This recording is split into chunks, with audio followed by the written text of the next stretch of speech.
Buenas tardes a las víctimas de la estafa por el concesionario La Venezolana. Debido a que nuestra problemática se ha extendido ya por los últimos 10 años, ya nosotros recibimos nuestra audiencia oral y pública el pasado 9 de agosto, en donde los magistrados anunciaron una decisión en forma de auto para mejor proveer. Y allí se ordenó a los organismos responsables presentar informes escritos detallados en donde se exige presentar todas las actuaciones en un plazo de 90 días continuos, en los cuales deben contener toda la información sobre las gestiones de las juntas administradoras ad hoc. Estas juntas nombradas por el Ejecutivo Nacional, ambas en 2014. Esto para reponer nuestros derechos, antes de pronunciar, por supuesto, una sentencia y poder fallar con mejor conocimiento de la causa. ¿Ok?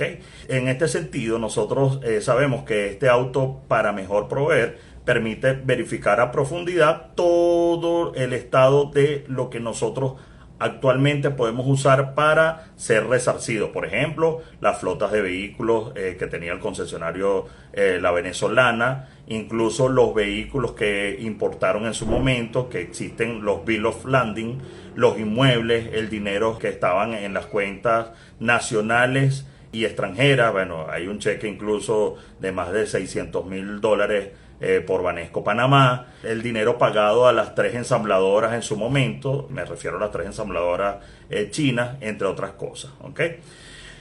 Ya a la fecha, el auto de mejor proveer ya tiene un tiempo transcurrido de 1 mes y medio, o sea, ya el tiempo establecido de los 90 días ya va en la mitad. Y según investigaciones que hemos realizado, hemos podido recabar que hasta ahora no es muy distinta la información que manejamos desde el 2014. O sea que todos esos informes no tienen una información mucho más allá de lo que nosotros conocemos desde ese año, desde el 2014. Por estas razones, nosotros consideramos como razón de peso que ya a estas alturas, después de pasados 10 años de que nosotros dimos parte o casi todo nuestro patrimonio familiar en algunos casos, ya no va a ser suficiente lo que se va a conseguir allí en todo lo recabado, de hecho en estos informes, para nosotros poder ser resarcidos.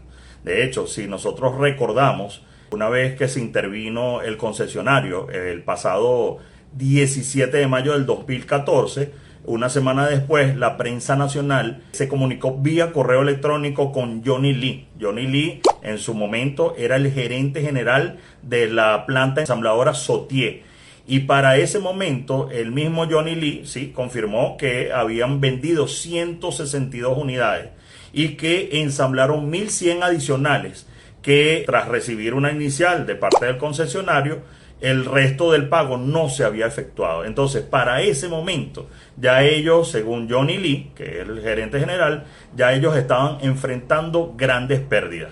Entonces me pregunto, si para ese momento, ya ha pasado más de 9 años, presentaban grandes pérdidas, imagínense entonces cuál es el estatus actual de nuestro caso, o cuál es el estatus actual del posible dinero que están en las ensambladoras. Entonces, bueno, ya analizando esto de fondo, nosotros debemos centrarnos definitivamente en la orden de la creación de mesas de trabajo. Que bueno, esta mesa de trabajo está contemplada para que empiece a funcionar en los 15 días posteriores a los 90 días establecidos en el auto para mejor proveer. Nosotros debemos garantizar que esa información que se maneje en esas mesas de trabajo sea la información de peso, que vele por la implementación de mecanismos que sean lo suficientemente robustos para que nosotros podamos ser resarcidos justamente. ¿Ok?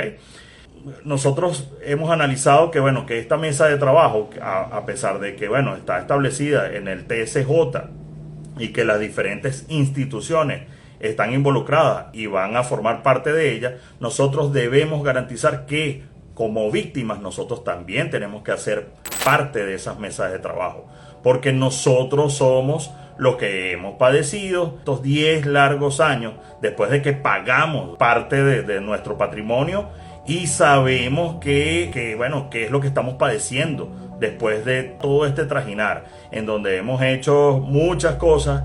Sin embargo, a pesar de que el proceso ha sido bastante lento, consideramos que, bueno, estamos ahorita en una etapa crucial. No la llamaremos final, pero sí crucial para conseguir nuestros objetivos, ¿ok?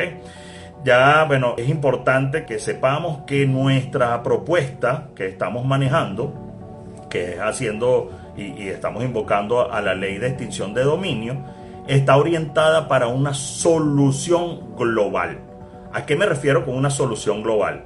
Aquí no estamos hablando que nosotros queremos conseguir el bien que, bueno, que perdimos o el dinero que perdimos hace 10 años. Aquí estamos hablando que nuestro país, nuestra nación, está padeciendo de muchas calamidades. ¿Okay? En este sentido, por ejemplo, si nos orientamos al sector automotriz, que es el que a nosotros nos ocupa en este momento, podemos ver que los concesionarios, los diferentes concesionarios están repletos de vehículos, y eso tiene una razón de ser. Están repletos de vehículos porque simple y llanamente el poder adquisitivo del venezolano no es suficiente para poder comprar esas unidades. Entonces, en ese sentido, si nosotros hacemos el llamado o invocamos a la ley de extinción de dominio, es tan sencillo como que, bueno, con esta ley de extinción de dominio, nosotros vamos a recuperar, que ya se está ejecutando, es público y notorio, recuperar esos bienes, ese dinero que se están usando para delinquir, que se están usando para el mal, y al contrario, entonces recuperarlo para usarlo para el bien, no solo para resarcirnos a nosotros como víctimas, sino para que muchos de los privados, me refiero a los concesionarios, incluso a la parte pública, porque hay concesionarios, por ejemplo, como Corso Auto, que, bueno, tiene una cantidad de inventario de vehículos que no lo puede vender. Entonces, si nosotros usamos ese dinero que hasta ahora ha sido usado para el mal y lo usamos para el bien, vamos a impulsar no solamente nuestra solución, vamos a impulsar el sector automotriz, que les puedo decir que está en menos del 20% de la cifra mínima exigida que tienen que vender para poder mantenerse en la palestra. Entonces, a ver, todas esas unidades, cuando ustedes transitan por Venezuela, cualquier sea el estado, que ven esos vehículos de las diferentes marcas, llámese Dongfeng, Socon, Jetour, Chery, Maxus, MG, entre otras, todas esas marcas tienen un inventario del cual no pueden salir.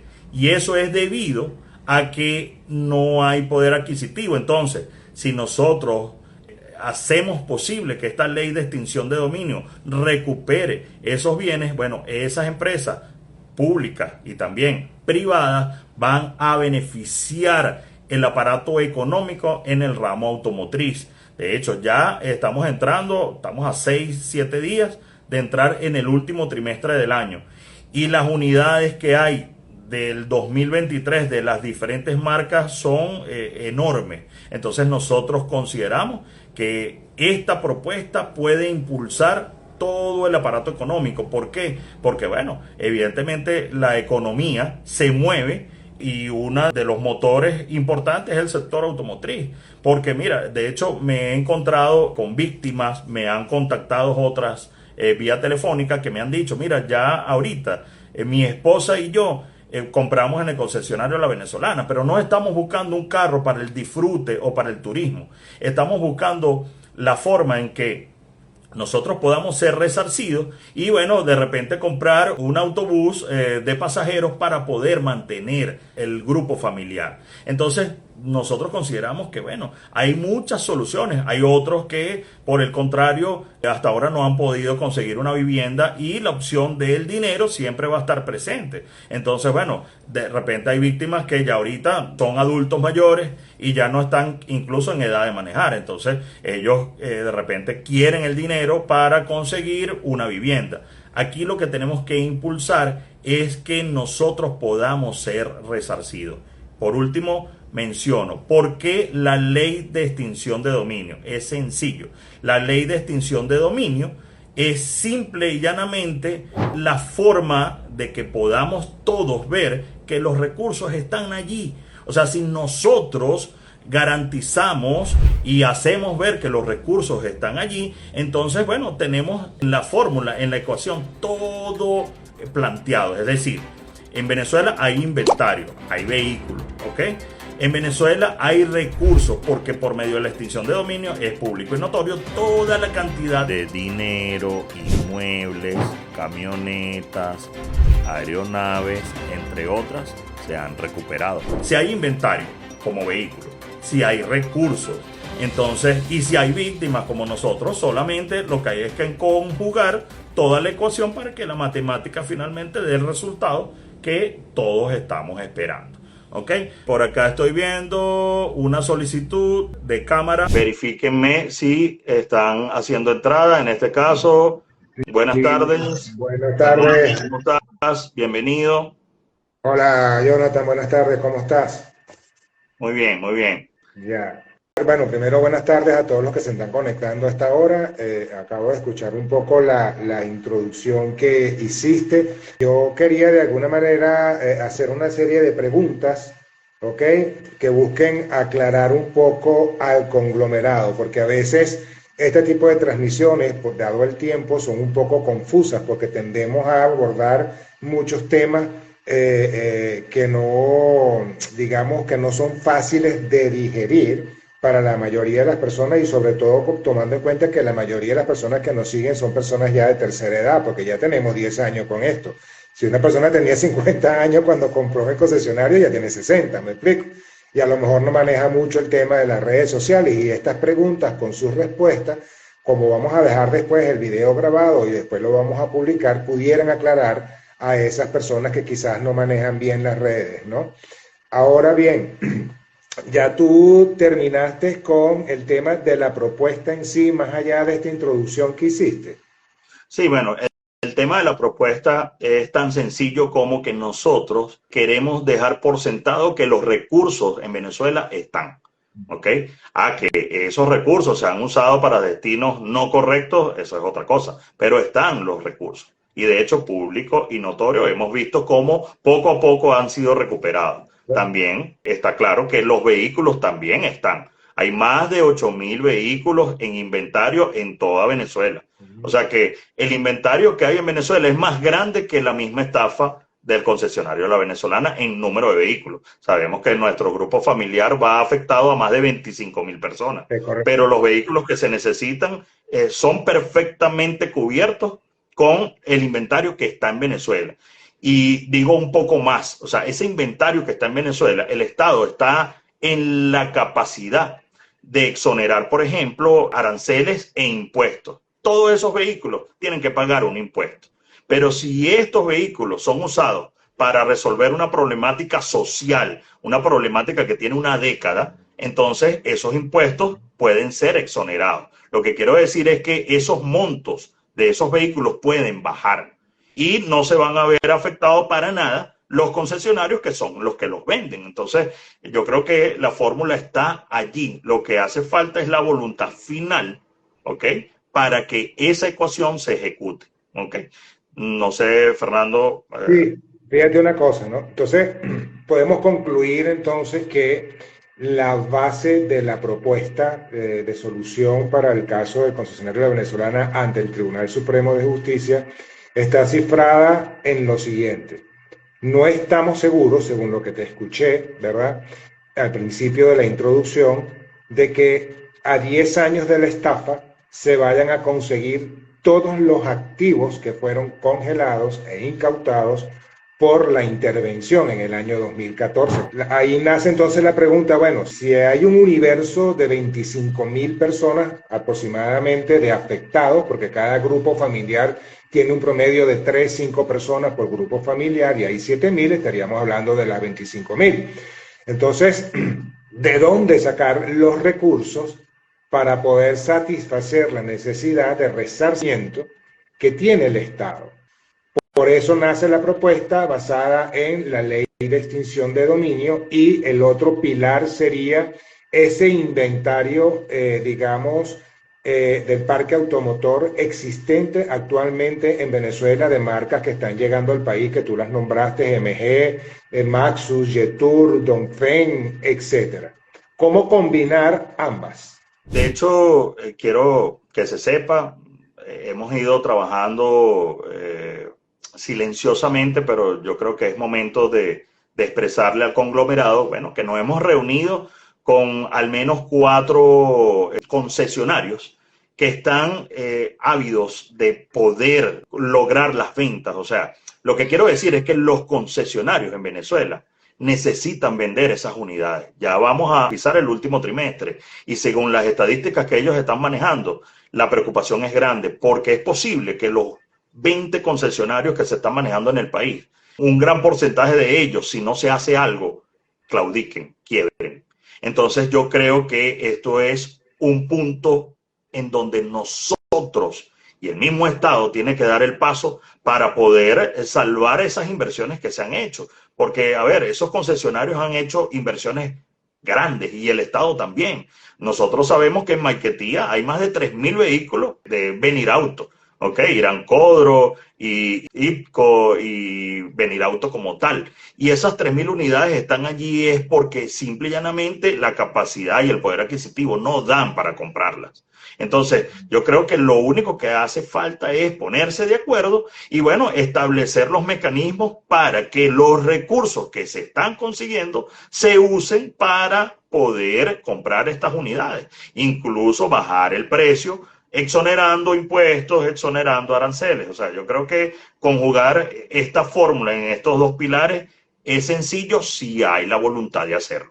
Es lo que nosotros ¿Qué tendría que hacer el Estado para agarrar los recursos provenientes de la ley de extinción de dominio, que son recursos que a raíz de todo lo que ha ocurrido a nivel de corrupción ha venido recuperando? ¿Cómo lograría el Estado incorporar esos recursos de manera legal para luego, o sea, a través de qué mecanismo? Pues para que luego esos recursos puedan funcionar no solo para el resarcimiento de los afectados, sino también para dinamizar la economía desde el sector automotriz. Porque, por ejemplo, si hay 8.000 vehículos en inventario en todas las marcas, según lo que te escuché. Por cierto, quería aclarar algo a las personas que se conectan.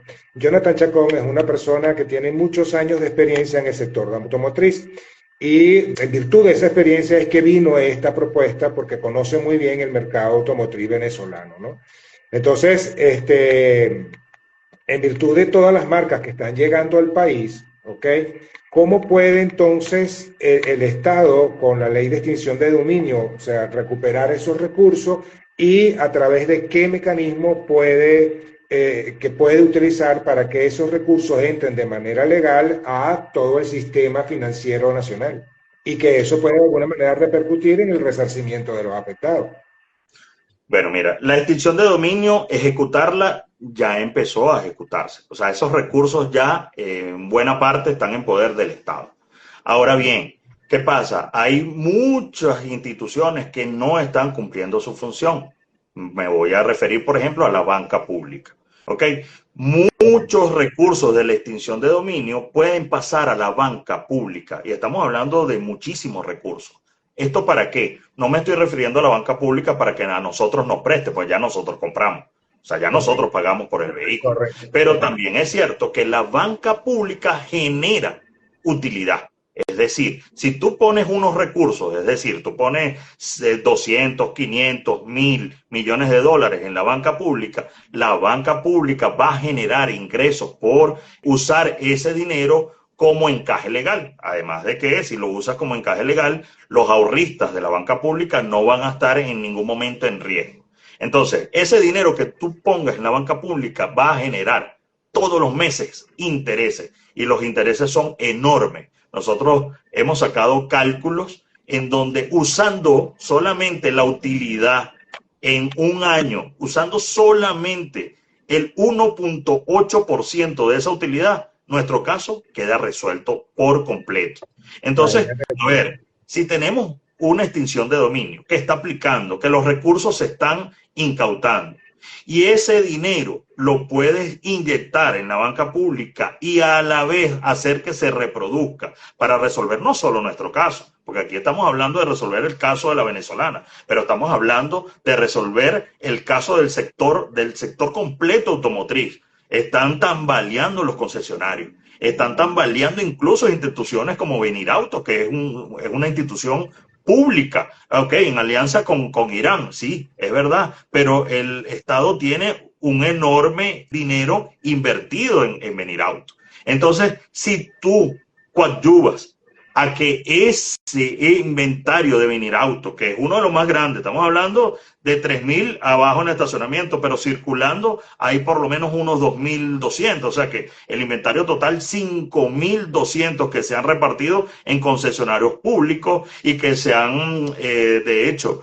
puesto en exhibición en el Expo Transporte 2023, porque ellos están buscando la manera de que puedan venderse. Entonces, si tú usas los recursos de la extinción de dominio para que la banca pública reproduzca los ingresos, entonces estamos solucionando una situación general del país. Aquí ya no se trata de nosotros como víctimas, se trata del país, se trata de que nosotros, desde las bases, podamos ayudar a que nuestro país salga adelante. Claro, dicho de esta manera, entonces lo que se estaría provocando es dinamizar la economía desde el sector automotriz, aguas abajo, generando empleos y moviendo comercio, porque toda la cadena comercial que hay detrás del sector automotriz es inmensa.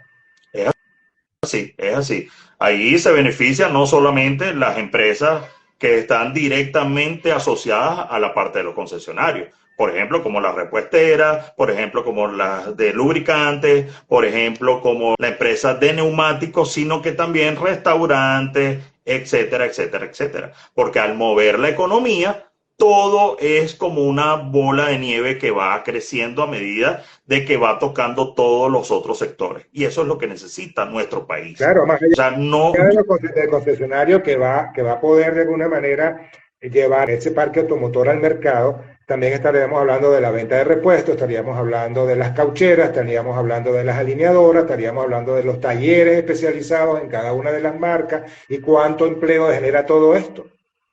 Claro, claro, es enorme.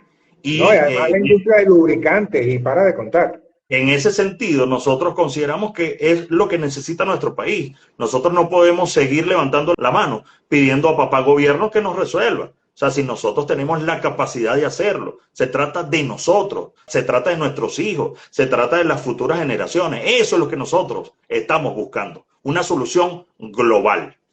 Ok, algunos por ahí dicen, bueno, que es algo leonino pensar que la ley de extinción de dominio pueda jugar no solamente a favor, digamos, de víctimas de la estafa cometida a través del concesionario venezolana, sino también con este proceso de dinamización de la economía a través del sector automotriz. ¿Tú qué piensas? Mira, yo pienso que definitivamente los más grandes recursos actualmente en Venezuela se están recuperando es por esa ley. ¿Okay? Y tú acabas de decir qué porcentaje representa, por ejemplo, solamente el resarcimiento de las víctimas con respecto a todo, a ese 100% de recuperación que se ha hecho a través de la ley de extinción de dominio. No, mira, ¿cuánto porcentaje representa eso? El porcentaje es muchísimo más pequeño de lo que dije. Yo lo que dije fue que el 1.8% recabado solo por el interés que produce la banca pública, solo con el 1.8% que produce la banca pública con los recursos de la extinción, nosotros tenemos nuestro caso resuelto. Imagínate tú que eso es nada más los recursos generados por la banca pública. Imagínate el tamaño de lo que estamos hablando. O sea, es público y notorio que en una sola casa se recabaron o se incautaron 36 millones de dólares. ¿Qué quiere decir eso? Con esos 36, que yo sé que los venezolanos lo vieron, con esos 36 millones de dólares que se incautaron en una sola casa, ¿ok? Estamos hablando que los vehículos Quick, que son vehículos iraníes, valen 12.000 dólares y pudieran costar menos, porque si les restas impuestos y aranceles pueden bajar. Pero no importa, digamos 12.000 dólares. Nada más los 3.000 vehículos que están abajo en Maiquetía. Si tú sacas esos 36 millones de dólares, con esa plata, compras los 3.000 vehículos que están abajo en Maiquetía. Imagínate que nuestro problema entonces es muy pequeño. Solamente hace falta voluntad. Y ya empezamos a ver que la voluntad está ejecutándose, porque el Tribunal Supremo de Justicia, ¿ok? Hemos visto en su presidenta, Gladys Gutiérrez, todas las intenciones de que nuestro caso se resuelva. Y eso es una excelente noticia. Ya estamos a mes y medio del auto de mejor proveer. Son 90 días, estamos a la mitad. Ya nosotros sabemos, repito, por investigaciones, que no hay mucha más información de la que sabemos desde el 2014. Va a terminar los 90 días y van a empezar las mesas de trabajo, que son 15 días más. En esos 15 días más, nosotros como víctimas tenemos que garantizar que esta propuesta cale, que esta propuesta dinamice nuestra economía, porque nosotros necesitamos no nada más conseguir el carro que pagamos en su momento. Nosotros necesitamos que este país salga adelante. Y si nosotros, los venezolanos de a pie, ayudamos a que eso suceda, bueno, nuestro país puede volver a ser lo que en algún momento fue. Y eso es lo que queremos para nuestros hijos y nuestras próximas generaciones. Tú acabas de decir, Jonathan, algo muy importante, fíjense, ¿no? Quizás mucha gente que se está agregando a la cuenta, que no ha estado, digamos, de manera consecuente, presente en todo el proceso que se ha llevado ante el Tribunal Supremo de Justicia, desconoce lo siguiente. Desde que esta actual gestión a la cabeza está la doctora Gladys Gutiérrez, entró al TSJ, el caso empezó a moverse. Ya eso es un indicio de que hay voluntad de que este caso finalmente llegue a un final feliz, y valga la redundancia, ¿no? Desde que ella entró, se cumplieron los lapsos procesales. Inmediatamente después convocó a la audiencia. Se dio la audiencia, se dictó un auto de mejor proveer para que las instituciones involucradas en la situación aporten información y luego vayan a mesas de trabajo, quizás sea para, de alguna manera, hacer planteamientos, ¿no? Entonces, ¿qué ocurre aquí? Si estamos a la mitad de los 90 días que dictó el tribunal en el auto de mejor proveer, más 15, que serían las mesas de trabajo, ¿qué tendríamos que hacer nosotros? Y yo les respondo, es una autopregunta que estoy haciendo, ¿no? Les respondo lo siguiente: nosotros estamos obligados a generar propuestas. Nosotros no queremos quedarnos de alguna manera sentados, como algunos afectados en su momento dijeron, ¿ok? Que el Estado resuelva porque esto es un problema del Estado, ¿sabe? Nosotros estamos generando una propuesta porque nos sentimos obligados a presentar una propuesta, porque es que además sabemos que en ese acto de buen proveer se solicitó un informe para de alguna manera determinar y saber qué pasó con los recursos del concesionario de la Venezolana. Y nosotros siempre nos hicimos la pregunta: a 10 años esos recursos aún existen, se han devaluado, han pasado por 2 reconversiones monetarias incluso. ¿Me explico? Y esa es la razón quizás por la que de alguna manera, y viendo todo lo positivo que nos ha expuesto Jonathan, se ha generado toda esta propuesta, para no quedarnos sentados esperando a que el Estado resuelva. Nosotros tenemos que tener la capacidad de generar propuestas, ¿ok? Pero es bueno eso que acabas de decir, Jonathan, porque es interesante que la gente sepa de que en año y medio el Tribunal Supremo de Justicia, teniendo a la cabeza la doctora Gladys Gutiérrez, ha demostrado tener voluntad para resolver el caso. Eso es muy, muy importante. Mira, Roberto, yo creo que ya envió la solicitud. ¿Tú la ves en línea?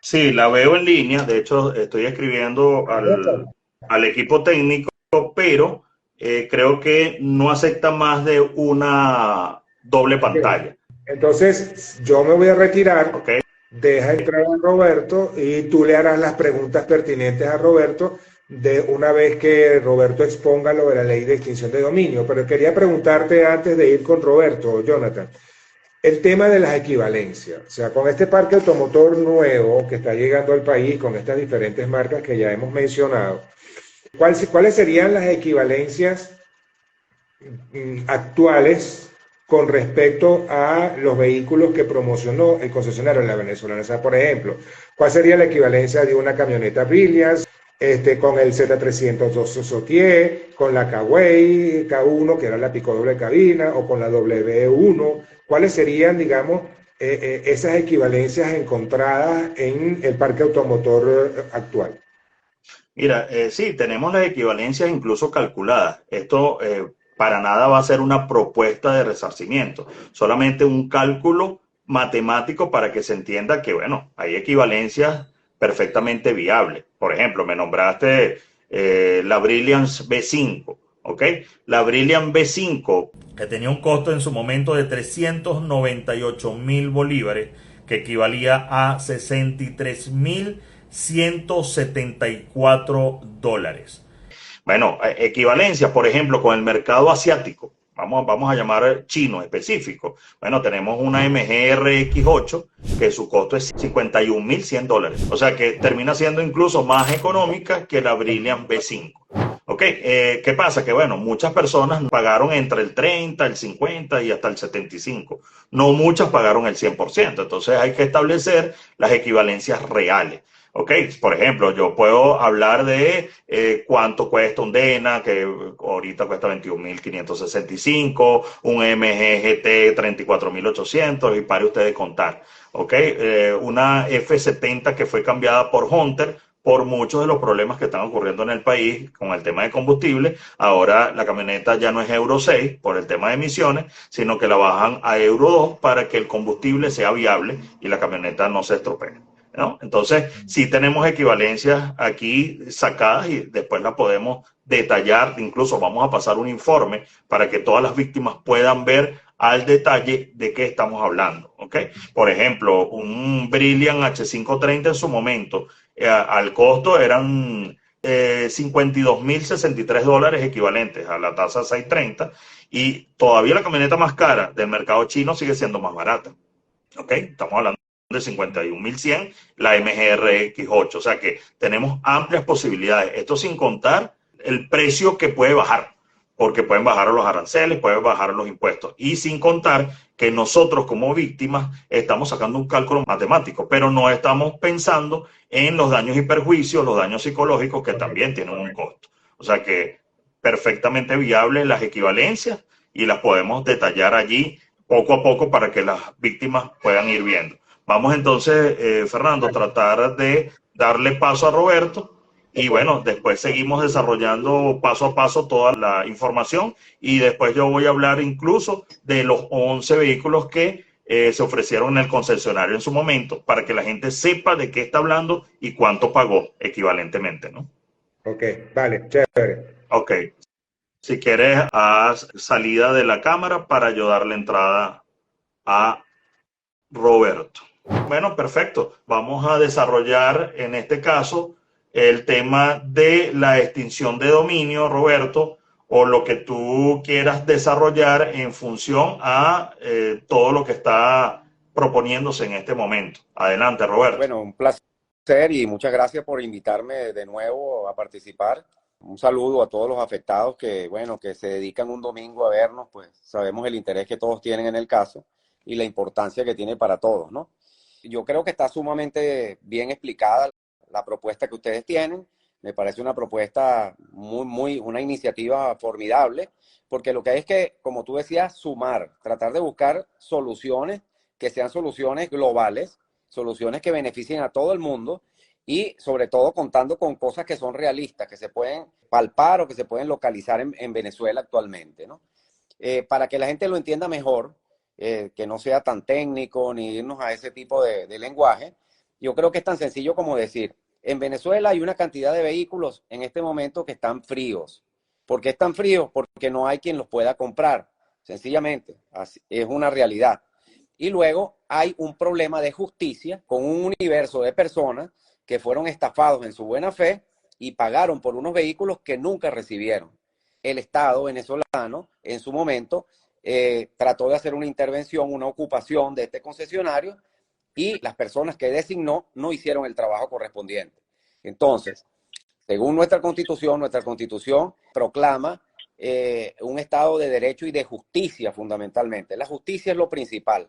Y aquí estamos ante un proceso de que esta justicia alcance a este universo de víctimas que están contabilizados aproximadamente en 7.000.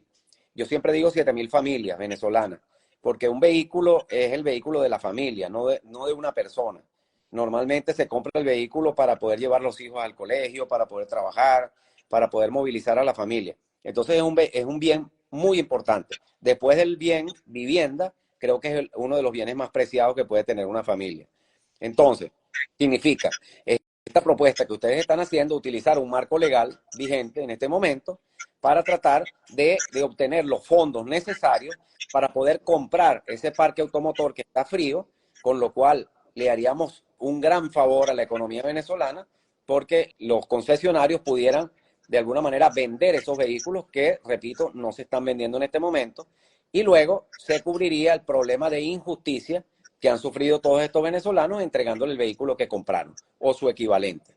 Esto me parece una propuesta bastante razonable. Yo creo que para eso y con esa intención es que designó el Tribunal Supremo de Justicia, o más bien ordenó la creación de una mesa de trabajo para estudiar propuestas como esta. Yo estoy seguro que esta propuesta va a ser evaluada y, bueno, el tribunal será quien tiene la última palabra. Eso sí es muy importante decirlo. Nosotros somos hacedores de soluciones, de posibilidades, y el tribunal decidirá. Quizás nuestra propuesta puede ser mejorada, hay cosas que no están a nuestro alcance, pero sí de algunas instituciones del Estado, y pudiera de alguna manera perfeccionarse con algunos planteamientos o algunas instrucciones que puede generar o mecanismos el Tribunal Supremo de Justicia. Yo quiero aprovechar unos minutos para decirles a todos que el proceso de adhesión, de nuevas adhesiones, ha estado fluyendo de una manera acelerada.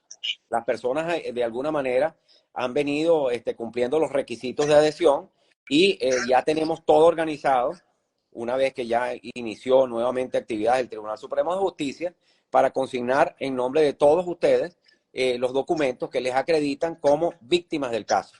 Hay muchas preguntas frecuentes que quiero aclararles a ustedes, que se repiten constantemente a través de nuestras redes, a través de los correos, y que es muy importante que ustedes de alguna manera estén tranquilos con esas respuestas, ¿no? Por ejemplo, nos preguntan recurrentemente personas que se adhirieron hace mucho tiempo y no aparecen en la famosa sentencia 666.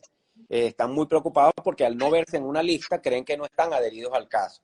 Yo les he venido explicando uno a uno, pero siguen muchos más haciendo la misma consulta. Les he venido explicando que en esas listas de esa sentencia son listas parciales. Hay un universo muy grande, diría yo el más grande de todos los que se han adherido a la causa, que no están en esas listas porque son codemandantes. Al momento que nosotros presentamos la demanda, muchos entraron con el rango de codemandantes. Y luego empezamos a adherir terceros. Las listas, las que están siendo publicadas, son listas de terceros fundamentalmente, pero ese gran universo que está adherido a la causa no está en esas listas. Entonces no se preocupe usted si no está en la lista y usted ya consignó en el Tribunal Supremo sus documentos. Todo el que los consignó está adherido a la causa. Y luego, para mayor tranquilidad de todos, una vez que conozcamos la sentencia, el tribunal establecerá un mecanismo para poder verificar quién es afectado de la causa. Nosotros ya tenemos muchos mecanismos para determinar quién es afectado. Tenemos listas que fueron originadas por los institutos del Estado al momento de la ocupación, la Fiscalía, hay denuncias en Fiscalía, y a lo largo del tiempo han venido ustedes consignando en muchas instituciones del Estado sus documentos que les acreditan. Entonces vamos a poder hacer un chequeo y una verificación ante el tribunal de todas las personas que tienen la calificación de víctima. Por lo tanto, no se preocupe el que no está viéndose en este momento en esas listas. Nos preguntan mucho también que, como ya venció el plazo que inicialmente nosotros indicamos para nuevas adhesiones, sí pueden adherirse, porque ha sido cuesta arriba. Hay personas que no están en Caracas, están en el interior, hay otros que no tenían los documentos a la mano, hay unos que han tenido que hacer un gran esfuerzo para poder cubrir los gastos que representa una representación en este momento.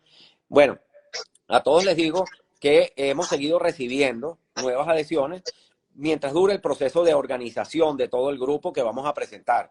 En este momento estamos precisamente ordenando todos los documentos de cada uno de ustedes y no hemos hecho la consignación masiva. Por lo tanto, mientras dure este proceso de organización, nosotros vamos a seguirlos recibiendo con todo gusto. La idea es que todos puedan de alguna manera sumarse ya en esta recta final, donde estamos pues ante una conclusión del juicio y esperamos que sea muy positiva para todos.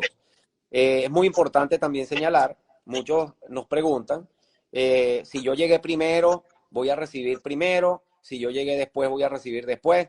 Bueno, por experiencias que hemos tenido nosotros en demandas colectivas muy similares, yo les puedo decir con toda claridad que siempre los mecanismos que han establecido en el Tribunal Supremo para la ejecución de estas sentencias, cuando son sentencias colectivas, siempre buscan la igualdad ante la ley. Es decir, no puede haber preferencias de unos frente a otros. Sabemos que el que fue primero se siente con un derecho adicional porque fue primero, pero ante todo es la justicia la que impera y todos tienen la misma calificación de víctima y todos tienen el derecho a ser resarcidos.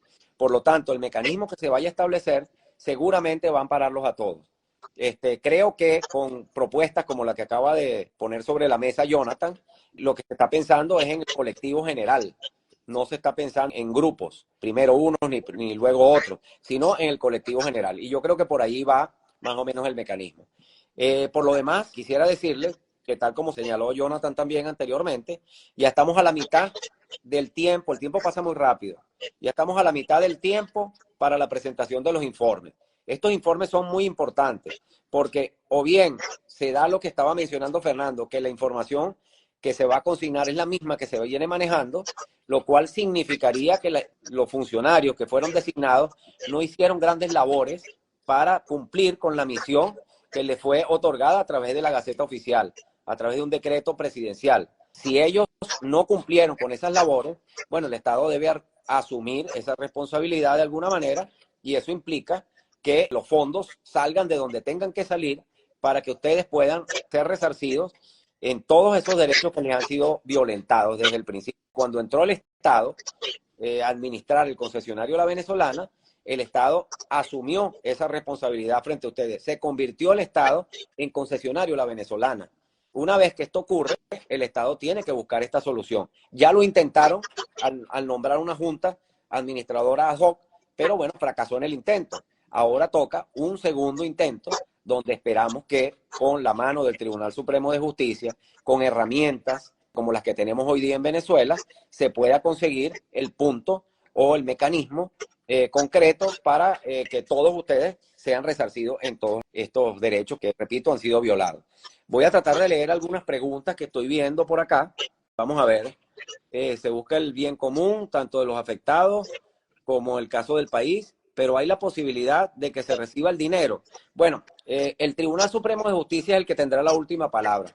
Yo me imagino que pueden generarse mecanismos mixtos, como bien señalaba Jonathan, personas ya de tercera edad, personas que ya un vehículo no les es bajo ningún concepto operativo o necesario, y a lo mejor el resarcimiento económico les va mejor, pero no podemos adelantarnos a esto hasta que el Tribunal Supremo sea quien sentencie. Yo siempre digo, no se deben contar los pollos antes de nacer, por utilizar un dicho muy popular, pero bueno, pero los vientos soplan a favor y creo que vamos por buen camino, por buen rumbo. En consecuencia, hay que esperar esa sentencia. Y una vez emitida, sobre ella es que vamos a trabajar y nos vamos a organizar para una correcta ejecución de la misma, ¿no? A ver qué otra pregunta. ¿Cómo saber que estamos formando parte de esta solución? Bueno, casi todos ustedes, yo les he venido respondiendo a través del correo. El correo es afectadoslavenezolana@anauco.net. Me han venido preguntando, yo en el 2016 hice todos los pasos, estoy adherido. Y yo les he venido confirmando uno a uno los que están adheridos, o bien al que le falta alguno de los pasos. Se lo hemos venido confirmando por correo. Yo le pido a esas personas que quieren saber esto, que puede escribirnos al correo y nosotros les vamos a responder, los vamos a buscar y vamos a poderles decir cómo es el estatus que actualmente tienen, ¿no? A ver, bueno, Fernando pregunta qué has encontrado en el articulado de la ley. Bueno, mira, ponernos a hablar acá jurídicamente, yo creo que no es el propósito de este live. Sin embargo, te digo, la ley es amplia y la ley te da muchos mecanismos para que el Estado pueda, de una manera rápida, sin pasar por todos esos procesos de transferencia de propiedad, que de alguna manera son más lentos, más minuciosos, sino como una manera más rápida, en casos muy particulares, el Estado puede traspasar esa propiedad de activos. Yo creo que para eso es esa ley, y si la hicieron, yo creo que para usarla para el bien sería la mejor manera de utilizarla. y este es uno de los momentos donde puede ser utilizada para el bien. Por eso es que yo digo que la propuesta me parece que está bastante bien formulada, porque es una propuesta completa que dice el qué y el cómo hacer las cosas, de alguna manera dibujando un escenario real que estamos viviendo en Venezuela, ¿no? Vamos a ver qué otra pregunta tenemos por aquí. Por aquí, Roberto, veo a Carlos E. Suárez. Ajá. Dice, yo pagué 184.000 bolívares. ¿Cuánto sería en este momento? Es sencillo, Carlos. Solo lo que tienes que hacer es, por la tasa oficial, que era 6.30, dividir el monto y eso te da algo como 29.206,34 dólares. Aquí yo quiero hacer un paréntesis. Es importante que ustedes se acuerden que al momento de que hicieron la presunta o que hicieron la futura compra del vehículo en el concesionario, ustedes pagaron con una factura que decía gastos administrativos. Esa factura era por el monto de 5.000 bolívares y posteriormente tenían un recibo donde decía el monto que pagaron según la inicial, es decir, puede ser el 30, el 50, el 75% del vehículo, más accesorios. Nosotros, según los 11 modelos de vehículos que se ofertaron por el concesionario, esos accesorios iban desde 10.000 a 15.000 bolívares. Específicamente los carros pequeños, los accesorios estaban orientados a 10.000 bolívares. Entonces, ustedes tienen que sumar lo que ustedes pagaron, es decir, los 5.000 bolívares de gastos administrativos, porque evidentemente son gastos administrativos de algo que nunca llegó, entonces eso es un dinero que ustedes tienen que percibir nuevamente cuando vayan a ser resarcidos. Entonces suman los gastos administrativos, que son 5.000, los accesorios, que pueden ser 10 o 15.000, y el monto que pagaron de inicial por el vehículo. En el caso de Carlos son 29.206, pero no sé si Carlos está contemplando la factura, que son los gastos administrativos y los accesorios. Fíjate, que pregunta que Nelson pide aclarar, porque parece que en algún momento alguien dijo que son 25.000 afectados, y no, realmente lo que se tiene más o menos proyectado, contabilizado, es 7.000 afectados. Sin embargo, este punto es muy importante, y esto vale para todos los que están adheridos al proceso judicial. Es muy importante porque en el proceso judicial, en el expediente, no hay ni siquiera 7.000 personas adheridas. Son mucho menos las que están adheridas. Ese universo surge porque en declaraciones de la Vicepresidencia de la República en su momento se hablaba de una lista de más de 5.000 personas que aparecieron en los registros del concesionario cuando fue ocupado. Sin embargo, en el expediente el número es mucho menor, lo cual hace que el universo de personas que están esperando el vehículo sea menor de lo que se puede proyectar. Y esto siempre va a ser beneficioso en el sentido de que es más fácil la solución. Sin ánimo de decir que el que esté fuera del expediente no pueda todavía sumar, ¿no? Pero a lo largo de tantos años ha sido progresivo el proceso de adhesión, y no alcanzamos en este momento ni 4.000 personas. Por lo tanto, el universo más o menos está, en este momento, lo realista está centrado allí. No sabemos cómo terminará esto después de la sentencia, cuántos más podemos sumar o cuántas personas tendrán todavía esa condición y tendrán sus documentos y el ánimo de sumarse, ¿no? Roberto, ahí hay una cifra, cuando hablan de 25.000 personas, se hace referencia a, supongamos que son 6.000 víctimas, ¿ok? Que terminen siendo las que van a ser resarcidas. Esas víctimas tienen un grupo familiar, y más o menos nosotros contemplamos que están entre 4 y 5 personas por grupo familiar. Cuando tú llevas eso a números afectados, no a estafados, sino a personas afectadas por esta estafa, da más o menos 25.000 personas. Porque no significa que hacen falta 25.000 carros, sino claro. que son 25 personas que han sido de alguna manera afectados en sus derechos, pero los vehículos son muchos menos, ¿no? Mucho menos. Tal cual. Es importante tenerlo claro porque puede prestarse a cierta confusión, ¿no? Es correcto. Bueno, yo lo que quiero hacer un llamado a todos a seguir esta cuenta, la cuenta de la asociación, bueno, que han estado muy al día con todo lo que viene aconteciendo.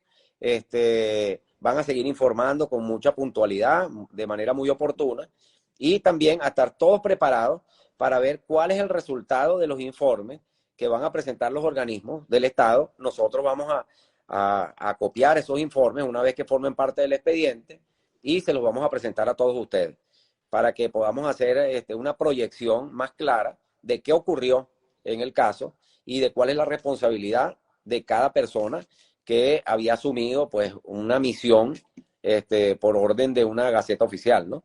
Entonces es muy importante hacer este seguimiento, seguir la cuenta. Nosotros seguimos conectados con ustedes a través también de nuestra cuenta @anauco y a través del correo que se los voy a repetir, afectadoslavenezolana@anauco.net. Por allí les estamos respondiendo puntualmente. Al principio nos costó porque recibimos una lluvia de correos muy grande, pero bueno, ya estamos al día con el correo y lo vamos respondiendo casi a tiempo real, de manera casi inmediata. Entonces yo los invito a hacer todas sus consultas, los que tienen dudas, a través de ese correo que van a obtener la respuesta respectiva. Ok, por acá estoy viendo a Consuelo Leal, pone su cédula. Dice la pregunta, en el año 2016, y creo que es en el año 2015, nos llamaron a los primeros 100 víctimas de la vicepresidencia ofreciéndonos unos vehículos Arauca. Pero ella quiere saber qué pasa posteriormente a eso. Ok, Consuelo, yo quiero aclarar que el tema de los 100 vehículos Chery Arauca fue una propuesta que nació de la vicepresidencia de la República. Y yo creo que esa propuesta nació, presumimos, ya que ellos no tenían la posibilidad de solucionarnos de otra manera. De hecho, ellos nos hicieron mención en su momento, en el año 2015, de un punto de cuenta que estaba para ser firmado por el presidente de la República, Nicolás Maduro, en el Ministerio de Finanzas. Y eso nunca sucedió. Entonces ellos, desde la vicepresidencia, generaron una propuesta para hacer entregas de vehículos Chery Arauca. Recuerdo que yo en su momento hice una entrevista con un canal de televisión exponiendo que, bueno, de qué se trataba esa propuesta, si era un resarcimiento o un cupo, porque efectivamente ellos estaban pidiendo que las víctimas pagaran por ese vehículo, que alrededor eran de 412,000 bolívares, si mal no recuerdo. Entonces ellos pusieron en la mesa esa propuesta era individualísima. ¿Qué quiero decir con esto? Que era decisión de cada víctima aceptar o no optar por un vehículo Chery Arauca, que además tuvieron, los que ejecutaron esa propuesta, tuvieron que pagarlo. ¿Ok? Y yo mismo en su momento dije, bueno, ¿qué era? Pues era un resarcimiento o un cupo. Posteriormente, el listado y la ejecución fue también particular de la vicepresidencia de la República y jamás nos rindieron ellos cuentas de toda la ejecución. Eso es un poco para contestarle a Consuelo Leal. Por acá habla William Sigala. Dice que canceló 5,000 de gastos administrativos y la inicial fue 170,000. Bueno, tienes que sumar, William, la cantidad completa, los gastos administrativos más la inicial. Y esos 175 en ese caso lo divides entre 630 y te da el monto que tú diste en su momento, equivalentemente a la actualidad. Repito, sin meter los daños y perjuicios, daños psicológicos, entre otras cosas, que no estamos contabilizando, que es intangible además, ¿no? Bueno, por acá hay una pregunta que es para Roberto. Me responde la señora Dayana Ruiz, que está preguntando. En efecto, ella nos hizo una solicitud a través del correo y nos escribió porque le dijimos que no teníamos registros del año 2016 de su caso, ¿no? En efecto, alguno que otro ha sido difícil localizarlo. Yo le respondí a la señora Dayana personalmente y le puse expresamente el mismo día, sábado 9 de septiembre, cuando ella dice que preguntó, ese mismo día le respondí, le puse, haremos una revisión a fondo y le informaremos. Estamos en ese proceso, señora Dayana, pero cuente usted con que lo vamos a localizar. sea, usted va a estar localizada, ninguno se va a quedar por fuera, y en caso de que alguno no estuviese debidamente consignado en su momento, tenemos mucho tiempo y oportunidad para hacerlo. Todo eso va a ser subsanado en esos casos tan particulares. La gran mayoría ha sido localizada inmediatamente, pero sí hay uno que otro caso como el de la señora Dayana que ha tenido esa condición, pero no debe preocuparse. Nosotros vamos a hacer el trabajo necesario para que todos estén dentro. Ok, por acá Steven Martínez aplaude y saluda la pregunta de Consuelo con respecto a los araucas. Vamos a ir con lo que estábamos respondiendo, ok, que se terminó nuestro tiempo del en vivo, y era con respecto a Steven Martínez, que decía que, bueno, que esas personas recibieron o no vehículos y dónde está esa lista de afectados. Y la pregunta es una pregunta compuesta. Dice que si van a recibir nuevamente vehículos. Ok, como es una propuesta de la vicepresidencia, incluso es del Estado, ellos son los indicados para responder esto. Yo no sé hasta qué punto eso tiene validez o no con respecto a un futuro resarcimiento. Ok, ahora yo creo que de alguna manera nosotros podemos establecer contacto con la vicepresidencia para que nos explique de qué va. Y con respecto a nosotros y muchas preguntas que nos han hecho al respecto, con respecto a esa propuesta de la vicepresidencia, próximamente vamos a transmitir un video donde explica al detalle esa propuesta y que todos la conocíamos porque fue pública y notoria. Y me refiero a todos, incluso los directores, que somos 6, y todas las víctimas, porque hubo un link de parte de la vicepresidencia de la República que fue público, en donde cada quien como decisión individual tomó o no tomó esa propuesta. ¿Ok? Vamos a ver. Yo creo que aquí vamos a atajar, porque hay muchas preguntas con respecto al tema de los vehículos, del monto, porque muchas personas no tienen la idea de cuánto es la equivalencia de lo que pagaron con respecto a lo que equivale el día de hoy, ¿no? Entonces, en ese sentido, yo les puedo nombrar uno a uno los vehículos, que son 11 los que ofreció el concesionario La Venezolana. ¿Ok? Por ejemplo, el concesionario La Venezolana ofreció un Sotier Z100 que costaba en su momento 198.000 bolívares. Eso equivale a 31.428 dólares americanos. Luego, por la misma marca Sotier, ofreció la T200, muy parecida a la Terios de Toyota Group, que tuvo un costo de 298.000 bolívares. Eso equivale a 47.301 dólares americanos. Luego venía de Sotier una van de pasajeros pequeña, que era la Sotier B10. Esa tenía un costo de 248.000 bolívares. Eso equivale a 39.365 dólares. La misma marca Sotier ofreció el Z300, un sedán que tenía un costo de 298.000 bolívares, que equivalen a 47.301 dólares. Ojo, estos precios que yo estoy dando no incluyen los accesorios, ni tampoco incluyen los 5.000 bolívares que eran para gastos administrativos. La misma Sotier ofreció una camioneta muy parecida a la Volkswagen Touareg, que era la Sotier T600. Esa camioneta tenía un costo de 368.000 bolívares, que equivalían a 58.412 dólares americanos.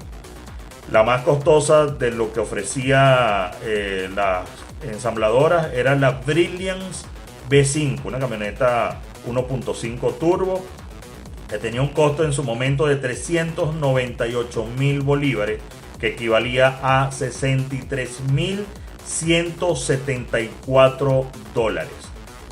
La misma marca Brilliance, un sedán elegante, que era el Brilliance H530, que tenía un costo en su momento de 328.217 bolívares, que equivalen hoy a 52.063 dólares, ¿ok? Luego venía la Brilliant FSB, que tenía un costo de 298.000 bolívares, que equivalían a 47.301 dólares.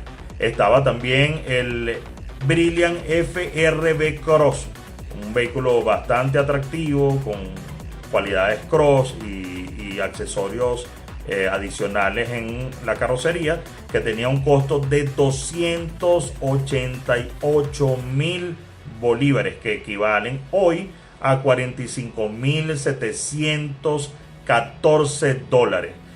Y una de las más buscadas, porque tenemos incluso hasta el porcentaje en la masa de víctimas de lo que compraron, fue la Kawei K1.